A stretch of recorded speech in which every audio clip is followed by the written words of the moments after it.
Hey everyone, Staci and Kristina here. We're both going to air this on both of our podcasts, but we want to talk about something that we just recorded a few podcasts. We're here in Ottawa. We're at a High Vibe Women brunch. You know, this topic came up a ton around podcasting. Everyone wanted to be on more podcasts. And so Stacey and I both have podcasts that we love, we pour a lot into, we do a lot of work on, and we take guests. And we want to talk about like what makes a good guest, how to use podcasting as a guest to grow your community, grow your business. So hey, Stacey. Hey, and let's talk about why guesting is even important in the first place. Totally. Would you agree for somebody who's thinking about starting a podcast that guesting is probably the first place they should start? Yes. Yeah. I also think that, we spoke in a different episode about having a podcast. I think having a podcast is actually a really smart move because everybody wants to be a guest. Everybody wants more visibility.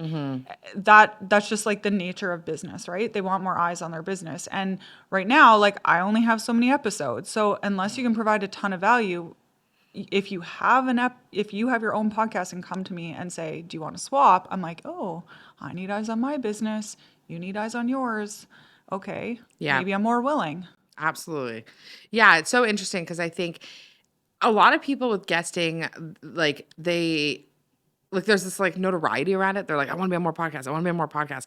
But then they go on and they talk about nothing or they don't have their message dialed in. And then it actually doesn't even serve their business. I've actually listened to podcasts and it has taken it's taken away opportunities for people where I've been like, oh, I will not purchase from them because they said something weird, or that was a weird way that they formatted that, or they actually weren't as well spoken as I thought they would. That it's important for this or that. And so it's interesting because I just think that you can use guesting on your podcast in such a meaningful way. And yeah, especially because you and I take guests, we get all the pitches. So you get tons of pitches. Yeah. I also, I think that standing up in a room and saying, I would like to be on more podcasts is almost at this point on equal playing ground of standing up in a room and saying, I need more clients. Yeah. Because you have not connected your value to how you're making the ask. How is somebody supposed to deliver on that? Yeah. So no matter whether you're pitching somebody an email or you're standing up in a room and saying, I want to be on more podcasts, you need to say why, and not long-winded, but you need to be able to say, I can serve your audience by talking about these particular things. I'm a great guest. Here's connect with me, right? Give somebody a reason to want you on their podcast. Well, my thing is the strategic piece is that if you go up there and you're like, I just want to be on more podcasts, you can go on any podcast. Go on podmatch.com, go on Be a Guest, Find a Guest, the Facebook group. You'll find podcasts to be on. But you actually want to be on a aligned podcast where your guests the listeners are people who could possibly be clients, could be power partners, could be referral sources, right? So it's a different thing, right? It's not as easy as, I just want to be on more podcasts. And I do think there's a season at the beginning where there's a level of practice, right? Where you're never going to get it perfect right away. It takes a bit of time for you to refine your message. It takes a bit of time for you to actually turn guesting into being something super profitable. But what I would say is, so you can go on podcasts and kind of shoot the shit and just practice.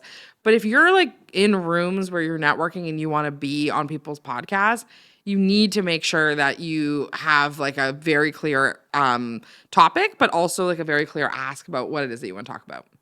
Yeah, and really understanding who the ideal listener is. Yeah. Right? And so I think it's interesting because if you're not sure from that show, that show is probably not performing well. You would know a show is for you or not for you as a customer. And so you need to listen to a few episodes, understand who their ideal listenership is, look at what the podcast is about, what's that person's social about, Yep. right? And understand, can I serve those people well? Yeah. If I was going to, what is a current topic that is really popular for them? How can I stand out? How can I not just be another person wanting to talk about social media? Yep. Right? I asked you to be on the podcast multiple times because you were able to be here's how I can be of value. Mm-hmm. No, and what we can share and what I think I'm going through every day or I'm seeing from my clients or I know people are asking about. We talked about this on another podcast about, we both had Kelsey Rydell on our show and she did such a good job because right now everyone's asking about ChatGPT. So this is a great topic. Or I just had Monique Bryan on my show and we talked about AI and personal brands. and what the impact of AI is on personal brands. Like that's something people are wondering. And so you want to make sure that you have a few clear topics. So for those of you who don't have a podcast, but you want to be a guest, because I totally get it also. Like maybe you're not in a season, you want a podcast, or that's not like a thing for you. Then having some really clear things, you're like, I talk about this on podcasts. Like this is my topic. Whether that be, you're like, hey, I love to talk about finance on topics, but I love to or on podcasts, but I love to talk about like profit and how business owners can make more profit in their business or whatever that looks like. Like there has to be some key things that connect your brand to the host. Because for me, I get so many pitches where people are just like, I want to talk about this. I'm like, that's nice. But that's not like helpful to my audience, or I've already had someone talk about that, or you don't really have any social proof. So let me ask you this, Staci. So you take podcast guests. How do people best pitch you? Like, what is the best? And don't do it. Like, this isn't like this is because I'll tell you mine too. But like, if people were looking to pitch you, like, what would be the best way to get on your show, or what do you love in a pitch? Okay, this has to be said. Do not hire an agency to pitch for you. Yeah. I'm sure that there's probably some agencies who are good out there, but I've never accepted know one of them. a pitch. Right. Yeah. I've never accepted a pitch from an agency. I did, if I can just very quickly interject. Ooh. I have a bit of not a trauma story. Or maybe we did. We both did. Yeah. And none of the guests showed up. And there was actually only one. There was one person she gave me that was actually a slam dunk. She was great. But because she actually did a bunch of research on my podcast. But they would come with no, like, they felt like we were doing them a solid. Like, it was like, oh, like, or like that they could come and advertise. It had no connection to what we were doing. And I did it as a favor to the PR agency. That was a time where I was less picky about my guests. But I have never found one where I've been like, they do an incredible job of getting guests. Anyway, sorry, back to you. Well, no, I agree with that. I'm like, do not pay an agency. Like, that's the last thing you need to do, because I really want to know that you know my listeners. Yeah. I care about my listeners' time. They keep coming back each week because I give a shit about them. Yep. And so I need to know that you care that much. And so I probably need to see that you follow me on social, that you left a review, and like the podcast, that you can connect with maybe saying like, I listened to this episode and I loved how you asked these questions, or this guest did a great job like this way, and showing me that you actually know the show, and that shows me that you know the fit, right? And then telling me, here's how I could speak to the audience, and that piece, here is how I can speak to your audience, how I'm really going to move the needle for them. Yeah. That is what I want from that. Yeah. That's why the show exists. Yep. And I love like when people are able to, like, my best case scenario on people pitching me is that they know somebody I know, like where there is like a warm intro. So you and I do that for each other all the time. 100%. We get a guest. I'm like, love this person. I always ask, do you want to be on more podcasts? They're like, yeah. I'm like, great. I'm going to introduce my friend Staci. I think you're a good fit for her podcast. We have mutual trust on like, this is a good guest, or like, that person wasn't quite a fit, like whatever. And I've interviewed people where I'm like, you're actually not a fit, or met people I'm like, you're not a fit for my podcast, but like you're a huge fit for Staci, and I'd love to connect you, and vice versa. So I think there's that. I love the whole like following me on social. Don't follow me on social and DM me right away. Like follow me and then be like, hi, I'm like, I want to be on your podcast. How do you feel? Okay, but you just said like, hi, I want to be on your podcast. Like that is literally the vibe that like gives me the ick. I'm like, go away. Yeah. Like send me a voice note, right? Like the more personal it can be. Yeah. Like I had somebody send me a voice note like, hey, like I saw you on so-and-so was on your show. Like I know them. I'd love to stay connected.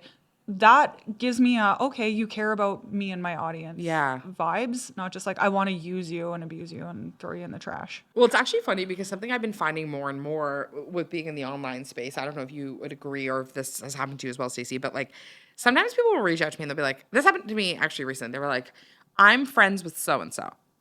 And I was like, oh, great. Like, so you're connected to somebody in my audience. Like, that's awesome. Or like somebody I'm connected with.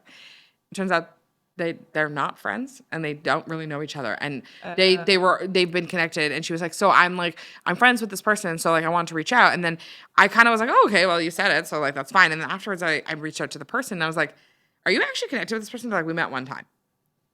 And I was like, oh, my trust was like totally shaken. But just be honest. Like, totally. I just want to know, like, I met this person one time at an event. They seemed really awesome. I saw that they followed you. Yeah. Cool. Yeah.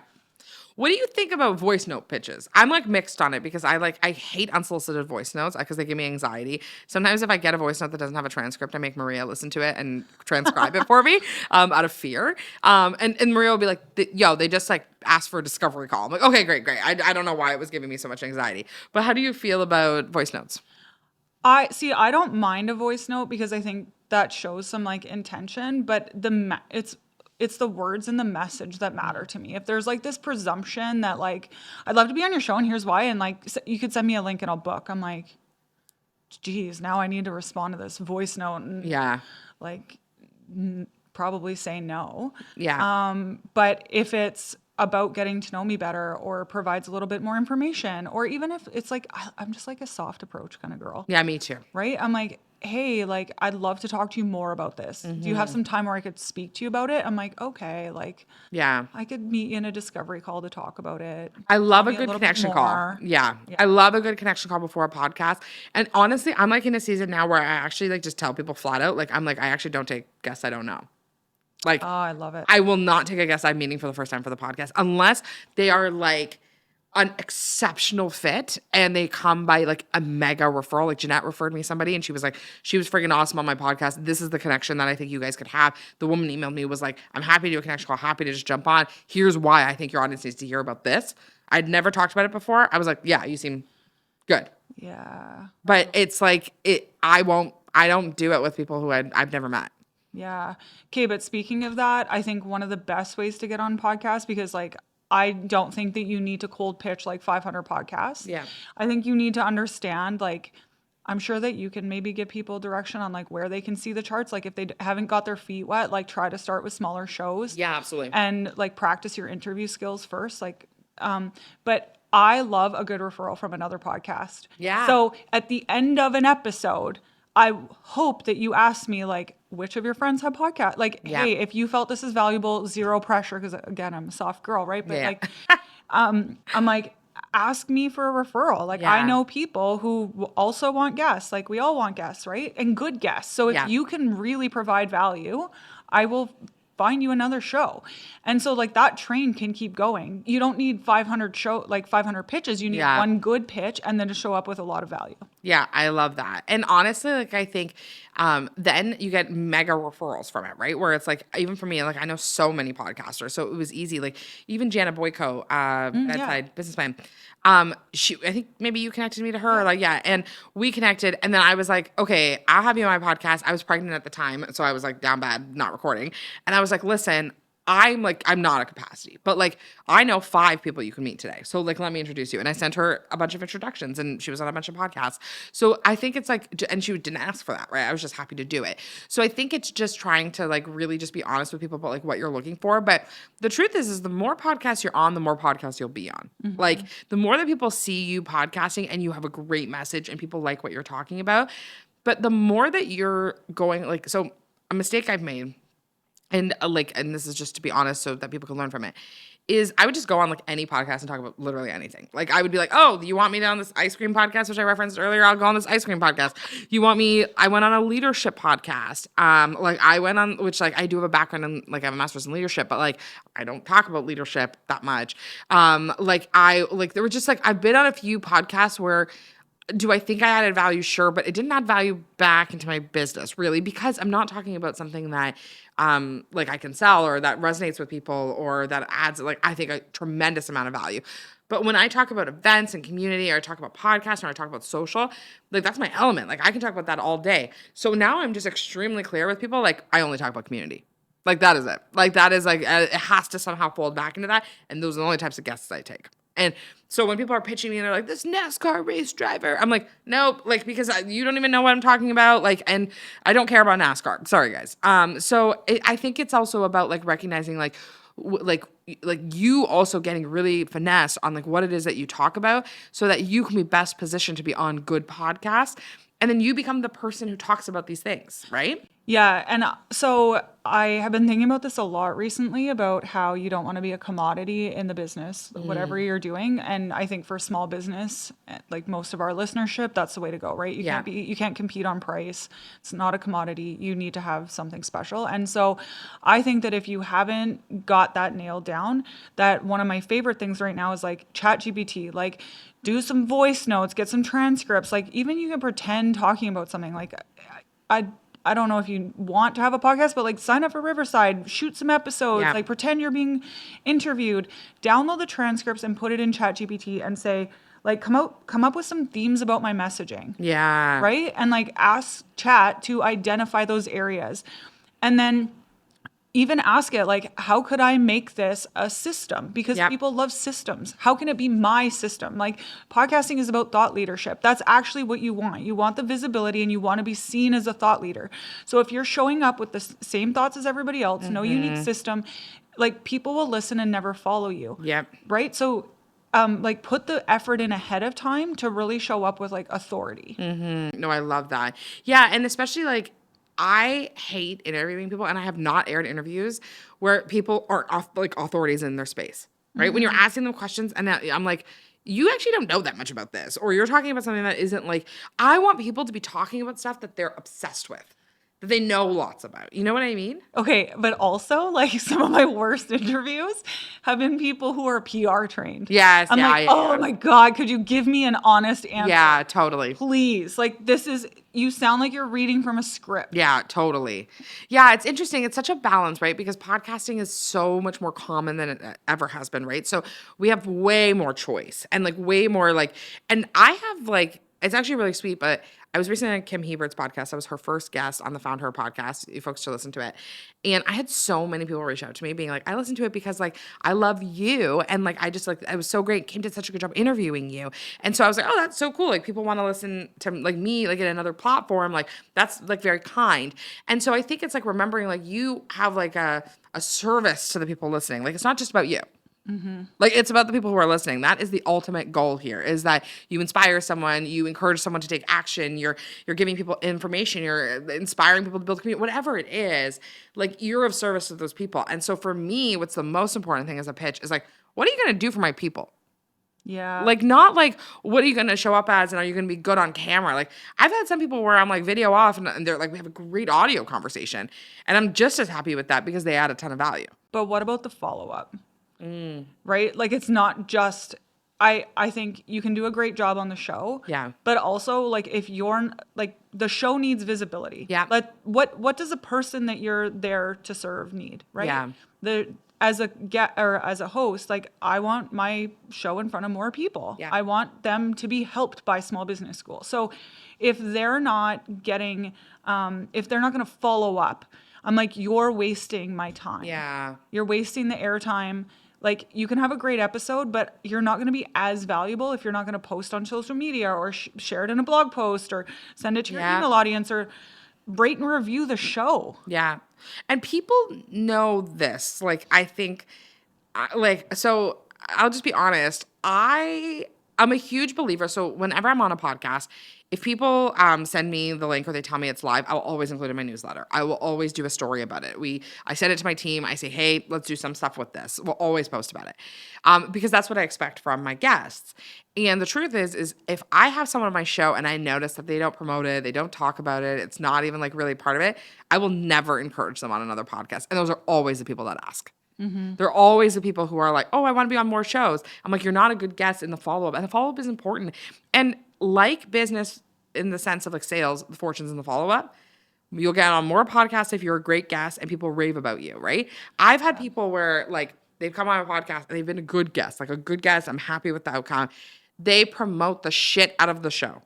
And when they come to me and they're like, hey, I'm looking for a podcast to be on, I'm like indebted to them because I'm like, wow, like you really showed up for my community and like helped me grow my audience. Like, of course, like I'm happy to. But if you don't share, it's shitty. Like, because that person's paying for airtime. You're paying for airtime for like the time that, you know, you guys are chatting. You're paying for the hosting. You're paying for editing. And I've actually had it where somebody, like I know, they interviewed somebody on a podcast. The person came back with like 100 edits and basically was like, don't air this. And they had paid for a studio and all of that. And that's a problem, right? So it's like really having those upfront expectations. And so if you're a podcast host or a guest, ask, how are you expecting me to promote it? Or, hey, this is my expectation of promotion. And people are still not always going to do it. You know what? I think that's interesting because I'm thinking about this conversation. I'm like, I could be doing better with this recently. And I know that through the fall, like I had less capacity. I told people that I guested, like they asked me to guest, and I'm like, I am in a season where I'm going to need you to send me the assets. Yeah. I am in a season where I need you to share. I'll reshare all the time, but I need you to share it. And if that doesn't work, then I would just rather, like, I don't want to waste their time. 100%. Well, it's interesting because I do find that people, like, you can just be honest. Like, when I was pregnant, I was like, hey guys, like, there's an episode that I recorded with something that they've never aired. And I'm like, I'm pretty sure it was because I was like talking in circles. Like, but like, I was honest with people. I'm like, you want me on the show? I'm going to be honest. It's not my best season. Or like, I'm not in a huge promotional season, or this is where I'm at, and being honest about that. But I think it's like, often when, I think your form has this, I think my form does too. It's like, I'm going to promote the show, check mark. And then people don't promote the show. And I'm like, this is like a waste of time. But I think it's the energy. Like in general, I don't like takers. I like people who are there for a relationship, and a relationship is like that back and forth, right? So, and I just think like anybody who's in that taking energy isn't for me, because opportunity is going to come to them, and they're going to waste it. And now I've used my credibility that I've built with the show probably to send them a referral. And they're in such a desperate energy that they're not even going to serve those people well when they come to them. Totally. 100%.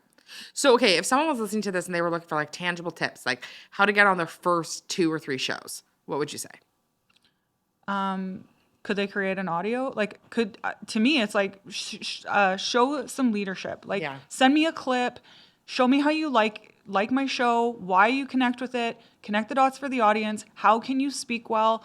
Like, I think it's just about really finding 1 or 2, and then you can go from there. Yeah. Right? So even starting small, like we talked about, like, how can you find a show that somebody knows, like, go to High Vibe Women. How many, like we just talked about, a million podcasters. We just talked about the room today, like at brunch, right? Like get in a room. If all else fails, get into a room, because somebody there's got a podcast now. Yeah. And like ask them, or if they're not a fit for you, then say, I'm really looking to get on my first podcast. Yeah. Like, do you have a friend who could maybe help me through this? Yeah. Well, it's about asking your network too. Like, this is the part I find like so funny, is that like people won't ask their network, and even just being like, hey, I want to be on a podcast. Do you guys know anybody? You'd be surprised. Okay, but like, do you know somebody who you'd be willing to make an intro? Yes, totally. Because there's not, one time I was on a podcast and it was like I had a really big guest on my show, and they asked me like, what do you need? And I hate if you're not willing to follow that up. Like, don't do that. They're like, you know whose show you should reach out to? And it was like another really big name. I was like, I don't know that person. I'm not even sure I could provide them value. Like I'm not cold DMing them. Like, unless you're willing to make an intro for me, then don't tell me that. Yeah. So if you show up on Instagram and are like, what show should I be on? And they're like, Andrew Huberman's show. Yeah. You're like, what's wrong with you? Yeah, I know. I saw somebody, they paid for a PR plan, and the PR, like, anyway, for a launch, I won't get too specific, and it came to me, and they were like, what do you think about this? And the person, it said, reach out to Bird's Papaya. And I was like, you paid for that advice? Like I was like, do they know the Bird's Papaya? And she was like, no. They just said that they should reach out. I'm like, yeah, like, download her brand kit. Like, you'll see how much she charges per story. Like, you know, like, it's never mind. You're not getting on her podcast. You're like, it was just like such an interesting thing. What do you think about paying to be on podcasts? So it's actually interesting, because I was just talking to Maria about this, because a mutual connection of ours reached out and said, this is my client. He has a bit of a budget to pay to be on some podcasts. Does he want to be on any? And I had a moment where I was kind of like, would I take him for payment? And then I was like, no, I wouldn't, because it was so far away. But I don't know. I don't know. I'm kind of of two minds of it. Like, it's a little, in my opinion, maybe this is controversial, but like, it's a little to me like paying to be on stage. Like, which sometimes people do as a sponsorship, and then that's like I was listening to a really interesting podcast. I'm having 12 thoughts at the same time, but like I was listening to this interesting podcast. Jordan Gill, and there was a bunch of us I was on this podcast. A bunch of us were interviewed about like, do we pay speakers kind of thing. And Jordan Gill, a friend of mine, who you know as well, was like, no, but I did this thing once where the VIPs at my event would pay to be a VIP and they could speak at my event, and I would give them a speaker reel, and it was really a way for them to like get on stage so that people would see them on stage and open up opportunities for them. And I remember and she was like, people have thoughts about that. And I remember listening to it and I was kind of like, well, it is true. The more you speak, the more you speak. Mm-hmm. And sometimes you just need a door opened, mm-hmm. and sometimes paying is fine. But then I'm also like, from a host perspective, I'm like, I don't feel good about that because it doesn't feel authentic to my audience. Okay, but then I think of like other people that we know that they do take paid episodes.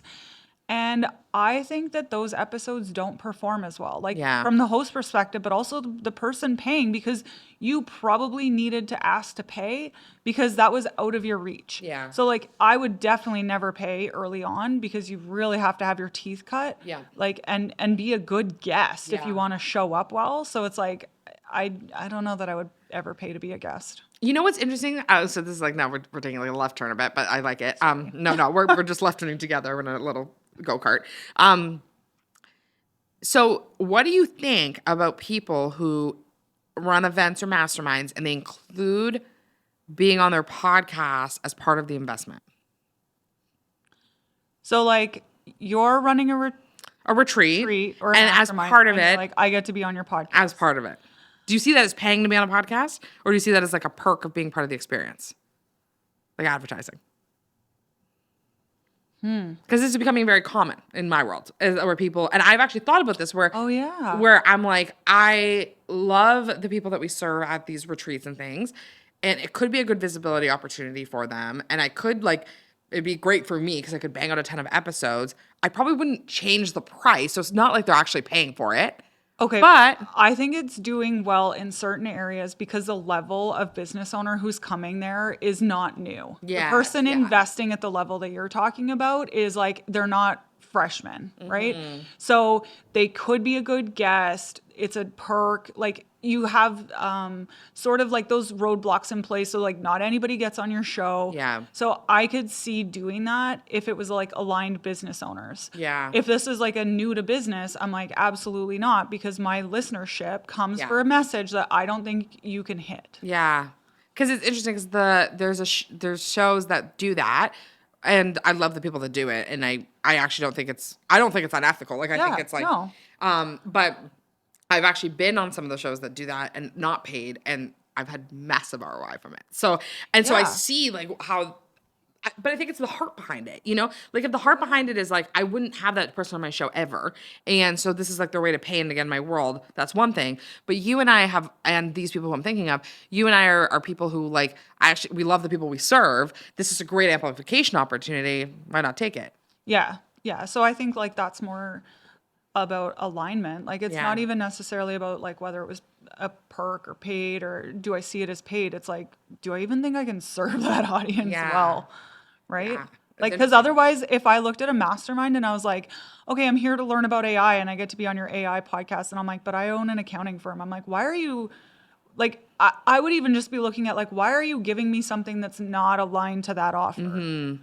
Does that make sense? Totally. Like, yeah. Yeah, I think the paying for podcast thing is interesting because I think it's like really about like, are there podcasts I would pay to be on at this point? No, I don't think. Because there's so much, like it's the 80-20 rule. Like why do I have to pay to be on a podcast? Like there's so many. Yeah. And especially when you have a podcast and you're providing your guest value too, because you're like, I will go on your show, you'll go on my show. Like I don't have to do that. Yeah, totally. And I think too, it's also like, yeah, I just think like from a thought leadership perspective, like once people know that you can pay to be on one of those shows, it's like completely gone, right? Like it's like, so I think about, I've never listened to the show Entrepreneurs on Fire. Never. He's a huge podcaster. It's like a top podcast, a business podcast. People pay 10 grand to be on it. But it's the volume of it, right? While like, for example, like people embedding these podcasts into their masterminds or things like that, like I actually think the heart behind that is positive in a way because it's actually like, let me amplify you. Yeah.